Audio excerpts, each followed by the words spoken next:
Now let us understand more about the parent material. Then the parent material is generally classified into the different following rock systems. So what are the different rock systems? Please read.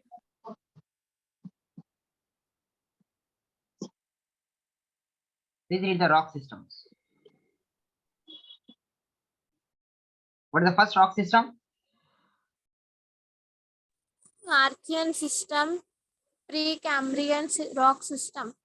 Archean system or Precambrian rock system. What is the second one?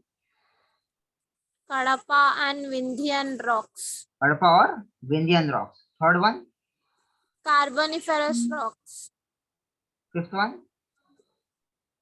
Gondwana rocks. Gondwana rocks. Next one? Deccan basalts. Deccan basalts. Next one?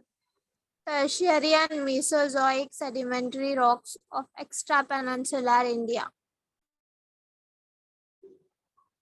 So tertiary and Mesozoic sedimentary rocks of extrapeninsular India. Okay, these are the different rock systems. If I start this system, I want at least 45 to 1.5 hours to complete this lecture. Okay, let us stop here.